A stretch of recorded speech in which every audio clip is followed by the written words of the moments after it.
Anyone, show of hands, come from a large family? Anybody, large family? Anybody, show of hands, marry into another large family? Anybody just not want to raise their hand? So I do it every week and it gets annoying. Fair enough. Happy Mother's Day. So thankful for all the women in this room, all of you, grateful for you. When my wife and I were first married, and I'm going to talk about Christmas real quick, and I know it's not Christmas, but I'm trying to go somewhere with this, so give me just a moment. When we were first married, my family, a lot of people came, even like friends, family. We did this big Christmas Eve thing, and I tell my wife, I'm like, there's like 40 plus people here. And she looks at me like many of you, when you first get married, would look at your husbands and say, do we have to buy gifts for everybody? And I said, I think so. So we were like at Sears buying, we found these on sale like for $12, like these cordless screwdrivers, like every dude gets one of those. We were making like these jars with like cookie, like we put so much into it, all these gifts for everybody because we didn't know the rules. And Sierra, actually, she's my cousin's daughter, so I guess second cousin niece. Well, I don't know what she is, but she was the only baby at that time. And we're talking to the family, and we're like, she likes Bob the Builder. So we're like, okay, we'll get her. So we took like $30 to us back then. I know you guys are rich, but it was a lot of money. And we bought this huge like Bob the Builder gift. And we were so amped because I thought we're going to walk in and we're going to be slaying with gifts. Everybody's going to be like, the carpenter, John and Trent, the best people we've ever known in our life. And sure enough, I watched that people like, oh, that's nice, $10 cordless screwdriver, thank you. And they stir it to the side. You're like, but then the worst was Sierra, she was real tiny. A little kid, and she's opening gifts. And no one also told us, when you guys need to know this if you have little kids, that little kids, when they have a million gifts, don't care about any of them, right? Because they just have to go to the next thing. But she opens our gift, and John and I are like, oh, it's coming. She's going to go nuts. And she was like, oh, and just moved right on. And it's one of those where, I don't know about you guys, have you ever like put a lot of effort into something and felt like no one even really cared? Anyone ever felt like that? Okay, yeah, I'm sure. It's not great to feel unappreciated. So I decided to do a little payback. You know what I did? While everyone was like eating and doing their own thing, I was walking by with the garbage bag and kept grabbing all the cordless drills. Took them all back to Sears. Made my own money. I didn't do it. I wanted to, though. But as we talk about Unappreciated Day, Jesus gets unappreciated. He gets it. He does. Matter of fact, he's the perfect, we believe here, C3, perfect Son of God, God in the flesh. And he did so many amazing things, yet there's so many times that people either enjoyed what he did for them, but really didn't care about him, or just basically brushed him off and was like, we don't care. You're not that big of a deal to us. So Jesus got unappreciated even when he gave so much. This is what it says in Luke 17, and starting in verse 12. It says, Jesus entered a village. There 10 men with leprosy stood at a distance crying out, Jesus, Master, have mercy on us. I want to keep that verse up for a second because I want every mom in this room to feel this, because I think this translation, Jesus feels your pain. Okay, let's just do a little rework of the verse and you'll see that. And mom entered into the bathroom there, and 10 screaming kids stood at a distance crying out, Mom, let us in. We need help, right? Jesus gets people wanting him, needing him. Hey, can you help us? He was constantly, wherever he went, he needed people to help him. And you're going to see kind of the sad part in this. Look at the next verse in 14. It says, Jesus looked at them and said, go show yourselves to the priests. As they went, before it even happened, they were cleansed of their leprosy. One of them, when he saw that he was healed, came back to Jesus shouting, praise God. He fell to the ground at Jesus' feet, thanking him for what he had done. This man was a Samaritan. Jesus asked, did I heal 10 men? Where are the other 9? So Jesus is like, I just helped 10 people, and only one's coming back. So what's the deal with everybody else that's not shown any appreciation? What's the deal with every other person that I just changed your life, and I sacrificed for you, and you're not even going to have the common courtesy to say, thanks?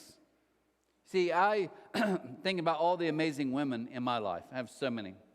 And my mom, who's in this one, and I kind of learned, there's a lady, she was in 9th grade, her name's Cassie.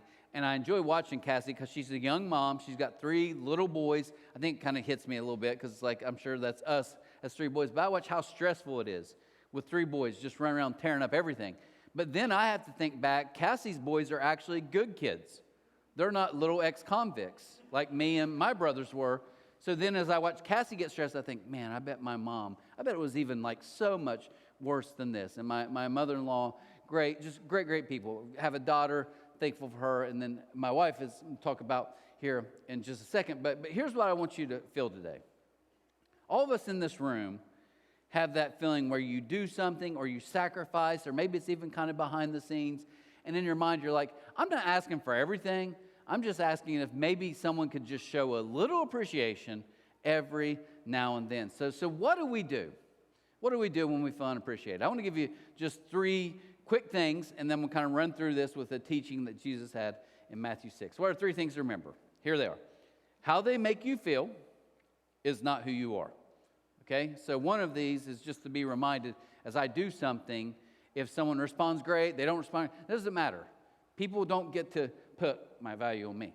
Those you serve the most, this is all for all of you parents in here. Those you serve the most often appreciate you the least. And what's unseen by people is often what's most significant to God. So this morning, I want to get in Matthew 6, and this is kind of Jesus teaching us about kind of how we operate when we do something nice, how our mindset and our motives should be. And as he talks about this, I want to kind of go back over each of those 3. So the first one is kind of think of this. How they make you feel is not who you are. Now, I'm gonna level with you guys, okay? I, by myself unchecked, could be a monster. And the reason I tell you that, I'm not making that up, is I wake up every morning, and here's what I think. Trent, how can you win today? I just need to win. I know some of you are like, but win at what? Like going to work? Yes, whatever it is. Whatever it is in my life, I want to keep score, and I want to win. And why I'm so thankful for my wife is my wife balances me out so much. We will go walking on the flood wall, and I can't tell you how many times we'll be walking, and I'm like, okay, I'm getting a good pace here. I'm rocking it, and she just like slows down, and she's like, oh, look at that log. Oh, look how pretty it is. Oh, look at, like she's always seeing stuff. And in my mind, I'm like, hey, hurry up, keep up. We've got to win. Because in my mind, I'm competing against some random 40-year-old fat guy somewhere walking, and I'm sure he's walking faster than me. I do. And you can tell she bounces me so much because it's just like, slow down. Just be in the moment. Even the kids will be around, and I'm like, I've got 8 million things I'm trying to do this. And she, so many times she's like, hey, just be here. Just be here. She helps me. And what I've learned from my wife that I'm so thankful for is my wife is amazing at celebrating. You see, my wife celebrates, and I chase. And when you chase your whole life, you need someone. So I'm thankful for God that he gave me someone who can say, chill, let's celebrate. And I wanted to share this kind of a flashback to the past, but my wife did the Karen Street Olympics years ago when my kids were little. And this is what I'm thankful for. This is what I'm going to challenge all of you to become more like. So my wife, with the kids in the middle of summer, decided to have a full street. That's my 2 in the front. And then we had neighbors that had 3 triplets. But here's the thing. I get home from work that day, and literally my son has on like 8 paper medals. Like, what'd you do? He's like, I won gold medal in like 9 things. Like what? He's like swimming, high jump. He's listening through. Then my daughter runs in. She's like, I won gymnastics, trampoline jumps. But they all have these medals. My wife was so good. The kid on the left broke his arm, so he couldn't participate. But he won a medal for singing the national anthem the best. Okay, this is how it works. And why am I telling you that? Because I've learned over the years what she can do that I can't is she actually creates ways to celebrate people. She even celebrates herself well. I don't do any of that. But she's always looking for ways to celebrate others. And here's what I've learned over almost 45 years of existence. And this is a good life lesson for you guys if you're young. Okay? Live a life where you focus on trying to find ways and awards to give and celebrate other people. Don't live a life like me chasing trophies that don't even exist. Because one day you're going to look on yourself and realize, where are they at? And I'm so thankful for that. But this is what Jesus is teaching. Look in Matthew 6, verse 1. He says, watch out. I got to warn you guys, okay? Don't do your good deeds publicly to be admired by others. I want you to do good things. I want you to love well. I want you to serve well. But you've got to kind of get into check. Why am I doing this? Am I doing this because it feels good when people tell me I'm doing a good job? Am I doing this because I feel good when people praise me? He's like, no. I'm just asking you for the sake of who you're created to be, to love and serve well. Do something for your values, not validation. Think about that for a second. We all do stuff. Many of you in here do many great things. But why am I doing? Am I doing this for validation? Am I trying to prove something to someone? Or am I actually saying, no, I'm doing this because this is who I am? You know what I've learned? We don't graduate from the need of being approved after we graduate high school. You guys know that? We don't. People never told me that. Like, you can be 40 and you're still trying to think through how I can be approved, how I can be liked. And here's something that Jesus understood. And I like this in Matthew. It's in verse 15 and 28. Notice this. It says, Jesus taught in the group. Look at verse 15. It says, Jesus was praised by everyone. They are literally like, Jesus, you're the greatest ever. You're the best we've ever seen. They're so excited. Now look, you go just a few short verses. It says they got furious with him. Then they mobbed him and intended to push him over the cliff. Jesus didn't even make it 14 verses before he went from, we love you, you're the greatest, you're the Messiah, to let's kill him and shove him off the cliff and pray he dies. You see, if you live your life for validation, is that not a roller coaster? But Jesus didn't. He knew. He got it. And that's what we have to get to. How someone makes me feel is not who I am. That's not how it works. Your value isn't determined by what others think of you, but who God says you are. Now, you guys are smart people, and I know this is going to sound like elementary stuff, but if I hold a $5 bill out today, and I say, what's it worth? What's it worth? Okay, you guys are not as smart as I thought you were. Actually, I would like to be your banker. No, $5, right? Now, this is a weird concept because we kind of made it up. I mean, we give value to stuff, but everyone in this room, if I'm just like, hey, that's a $5, what's it worth? Everyone's like, $5. And you even can picture in your mind kind of the stuff you could get with $5. Now, if you're an alien and came to our earth and you're watching people and they're like trading green pieces of paper and they're getting like big screen TVs, you'd be like, that doesn't make sense, right? If you even went to a different nation. But that's how we operate. We get this. And I'll give parents a good advice here, okay? I'm going to give you the greatest money-making scheme you can ever have in your life, okay? When my kids were little, they'd have birthdays, Christmas, whatever, and family would give them money.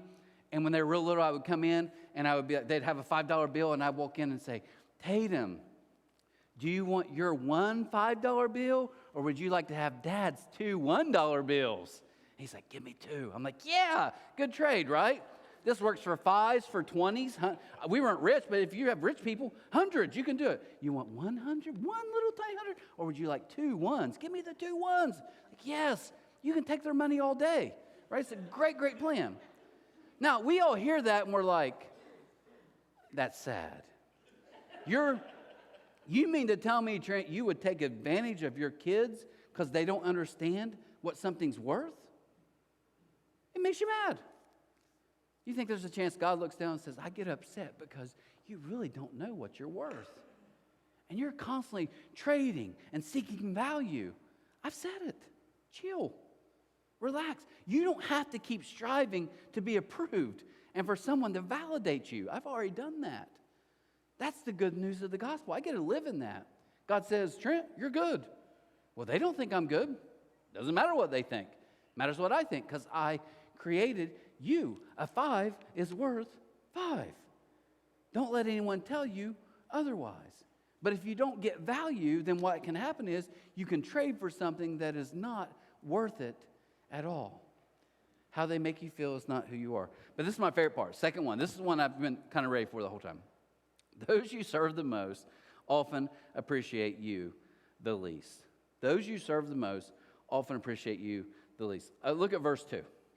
It says, when you give to someone in need, don't do as the hypocrites do, blowing trumpets in the synagogues and streets to call attention to their acts of charity.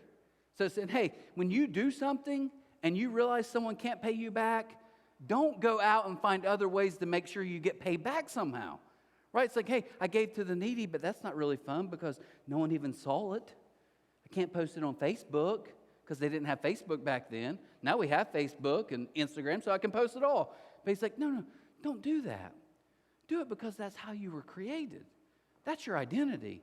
That's who you are. But you got to understand, the people you serve the most or the people who need you the most will always appreciate you the least.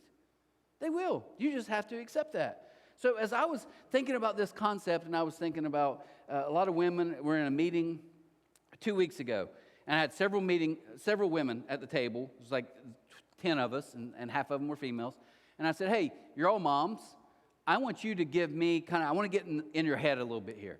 I want to know, do you feel appreciated? And the majority of them were like, nah. I mean, we love our kids, but let's be honest. No one appreciates us. Like, how about your spouses? Not really. So they're kind of doing this unappreciated thing. Oh, okay. And I was like, well, what would it take for you to be appreciated? And one of the moms she said, let me just explain this. She was like, this past week was prom weekend. She said, I took my kid, made sure they had everything they needed. I was with them for 2 days straight, nothing but them, making sure everything happened. I'm there. They took pictures. They looked wonderful. And she said, the next morning, I wake up and my kid asked me if he can have something else.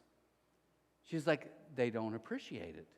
And as they said that, I was like, because one of the things I was trying to think through is I believe the gospel has good news in everything. So I'm like, oh, okay, what's the good news to all of these people who don't feel appreciated?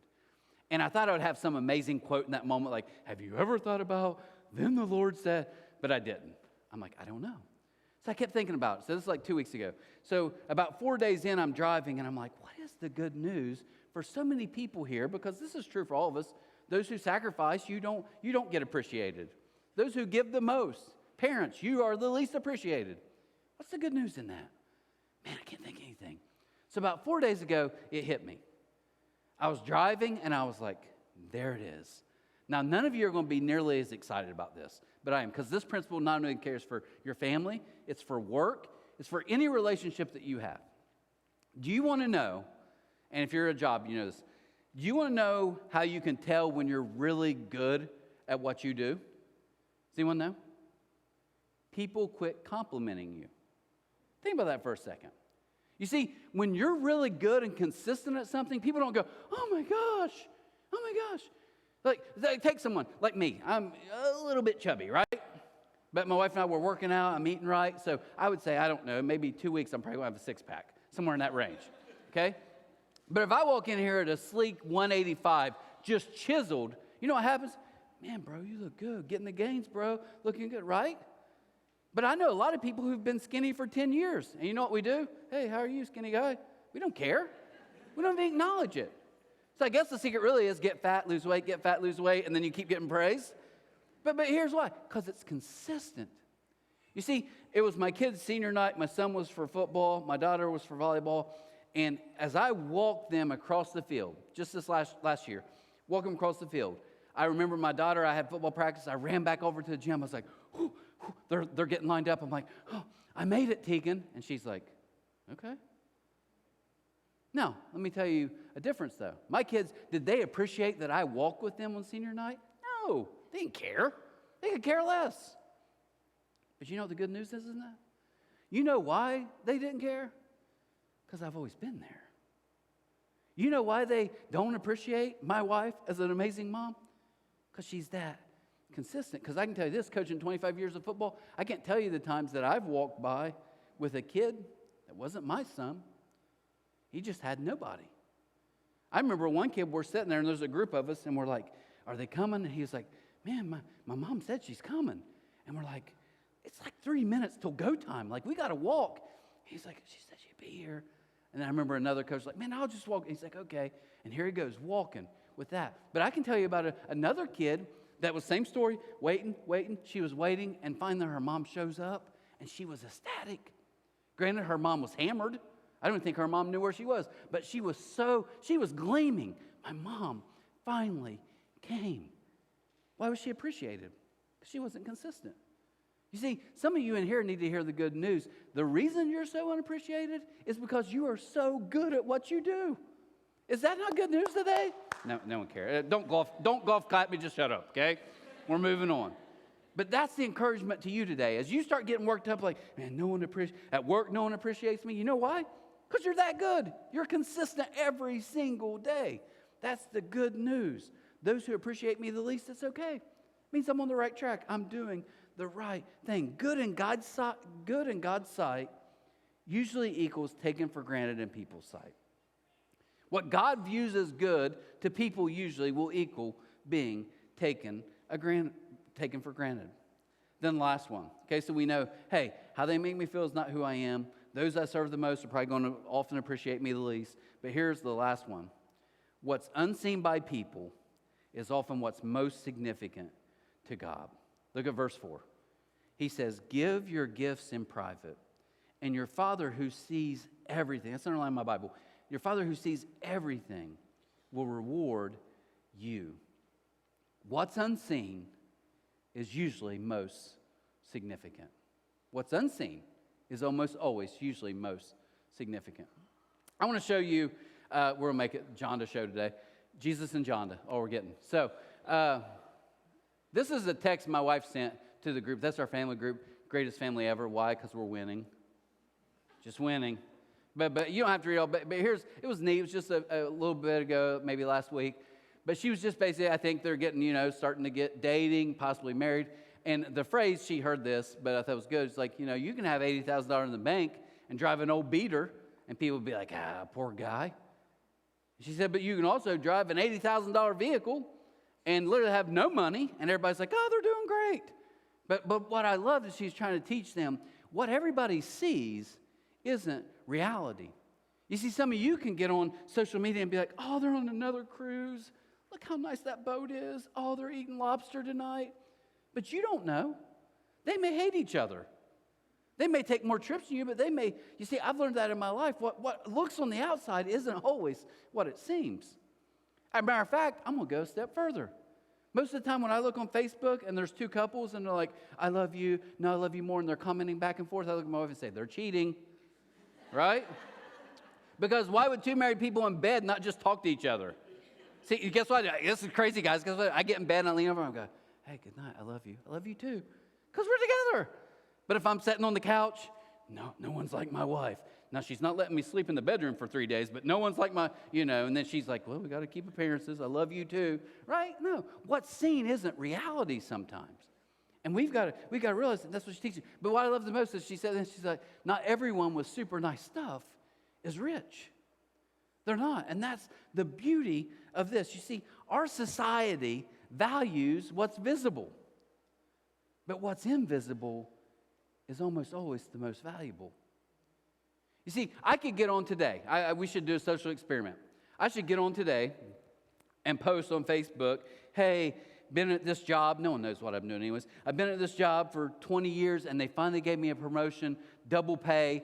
I almost want to do it. Just make up something. And all of you look at how many likes, comments. People love it. Promotion, raise, attaboy, Trent, way to go. Everybody's amped, right? But what if I get on there and post, I have never had more peace? What are you, a weirdo? Right? Or what if I don't even post it, but I walk around and I have more peace inside than anyone around me? We don't celebrate that because we can't see it. We value what's seen, what's visible, but what's invisible is always more valuable. Talk to anyone as they get older and they'll tell you, man, you don't understand. You don't understand. So as we close today, I was thinking about this. As we close, I want you to hear, and I've made a joke about my wife, but she balances me out and helps me in so many ways. But I want to give you a serious thing I'd noticed. My kids graduated high school. My daughter, Tegan, played tennis, great tennis player. Son, they played all different kinds of sports, but she loved tennis, probably, I would say, I don't know, close to the most. Son loved football the most, and ended up the team had a great year. But here's what was crazy. So in football, I'm one of the coaches, so I'm up top, and I'm watching everything. And in tennis, I actually had the ability to sit with my wife, and I realized how much different she was, because we were watching a tennis match once, and my daughter played with boys. She played in the season when boys played, and she had beat a lot of boys. And girl power, right? Okay, no. But anyways, she'd beat boys. And I would always, love it. There was a weird thing, because one, it's my kid, so I love that she's, totally beating this high school kid. But there's a part of me that get a little bit sad, because I was like, how bad would it be to be a high school boy and just get mopped by a girl? Right? That's pretty hard. I remember one kid, she just wiped up, and he's walking by, and my daughter didn't know this. He was walking by, the fence, and there's another kid there, and he's like, dude, you just got beat by a girl. And he was almost ready to cry. He said, you play her. right? That's my daughter. But anyways, she was in one match, and the kid was pretty good, boy, and they're playing. And as they had to switch sides. And in the middle of that, this is my point, my wife said, did you see that? And she's like, she always would see extra stuff. Like, no, well, they said something, but, the way, like, it was basically to the effect of, said something, daughter's just kind of like, what? And just moved on, just played it off, just kept playing and beat the guy. Didn't get involved in it, didn't get involved in the mess, just kind of above it, right? But then, like, my wife would be like, man, I'm real impressed. I'm real impressed with how she handled that. Flip it over to my son. I remember one time he scored, and after he scored, my wife was like, did you see what happened? I'm like, yeah, I saw the play. I'm up coaching. I'm up top. I saw it. And it was a good throw, whatever. And she said, no. Did you see what after that, what happened? Yeah. What did you see? Did you see the kid who dropped the pass time forward and he's all worked up and he's on the sideline talking? Did you see that? No, I don't watch the sideline, Jonda. But here's why I'm telling you that. I realized with my wife over 10 years of watching sports, she really didn't watch the game. Maybe you moms would agree with this. She just watched her kid every second. She saw everything they did. This verse says, the Father sees everything. The Father who sees everything. And I would argue, Jonda almost sees everything. She saw so much, but she was always watching after it. And here's my point of all this as we get very close. And this is impressive. In our world, we want to watch the plays. We want to see the wins. We want to see the gains. But here Jesus is saying, no, your Father sees everything. You see, the world wants to watch the play, and they celebrate the play. But the Father sees the person. See, no one else is going to see when you get really hurt, and you're like, I need to pay him back. I need to say something. I need to text back. And you say, God, I'm going to trust you with this. I'm not going to do that. See, no one else knows that. No one, maybe your spouse doesn't even know it. But what Jesus is saying is the Father's like, I know. You see, everyone else is watching the play. I watch the person. So everything you do, every motive you have, he's like, no. And this isn't a threatening thing. Jesus is just like, I take comfort in this. Those moments when you're doing something and you're like, no one notices, no one appreciates, God's like, I do. I think it's awesome. I'm your biggest cheerleader. That's the good news of the gospel. Maybe you don't feel appreciated. Maybe you feel like no one in the world sees you. And God says, I not only see you, I see everything you do. You're my kid. And here's the beauty of the gospel. We can read through this in some kind of work crazy lens and be like, okay, yeah, I got to do more. I got to give more. I got to be selfless. And he's like, no. What Jesus is saying is, now listen, here's the good news. As I live in you, this is what it looks like. We say this all the time here. You know how you find your purpose? It starts with you learning to live and love like Jesus. How do we do that? Jesus is like, it's real simple, the gospel. It's me living in you and loving through you. So if all of us in this room walk up and say, you know what, it doesn't matter if I get appreciated, it doesn't matter if I get the fanfare, it doesn't matter if people judge me for the wrong things, it doesn't matter because my value doesn't come from them. But here's what I'm going to do. Jesus, I'm going to ask you to live in me, love through me. And Jesus is like, I can take care of that. And he's like, all this stuff that you think no one cares or sees, the Father sees. And he loves it because he loves you. So that's what I'm going to challenge you to today, is live in the good news. Live in the good news. Some of you here, I know you feel so unappreciated. You feel like everyone else is just doing their thing. They're moving on. They're winning. You're losing. And Jesus is like, no. The Father sees you. The Father sees you. If you would join me for just a second, we're going to just pray. Just close your eyes for just a moment. God, as we come before you, I thank you so much. I thank you for these families who are up here on stage.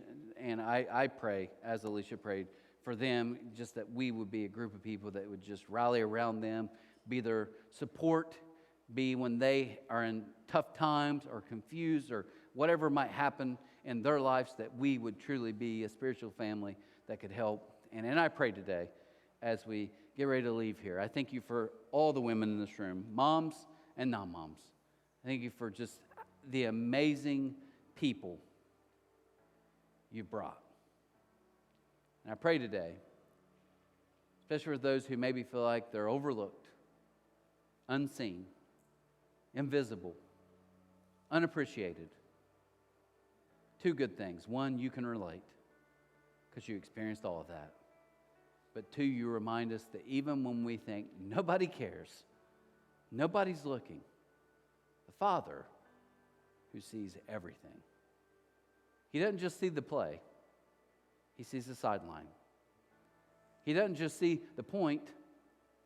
He sees the interaction at the net. The Father who sees everything loves you and wants to work through you.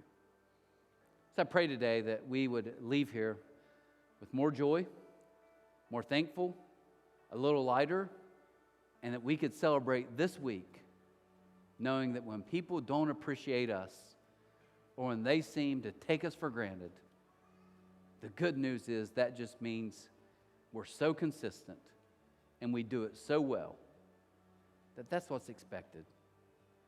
Thank you for allowing us to be able to do that. Pray for these families. I pray for these people.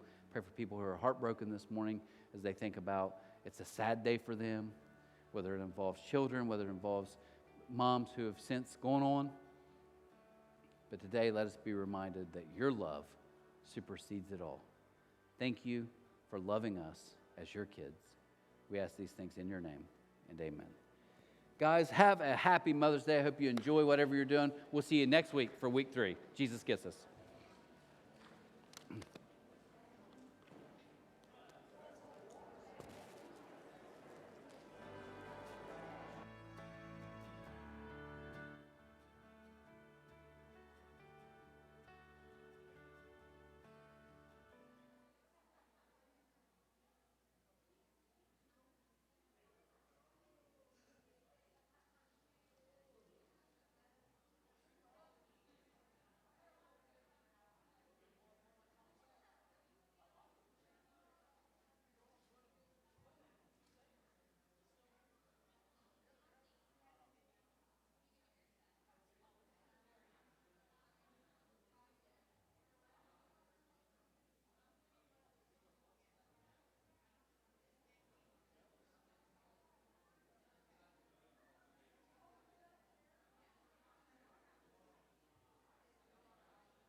I'm about to have a good day, no matter what they say. The sun is shining down on me, birds are singing praise. I'm about to have a good day in every single way.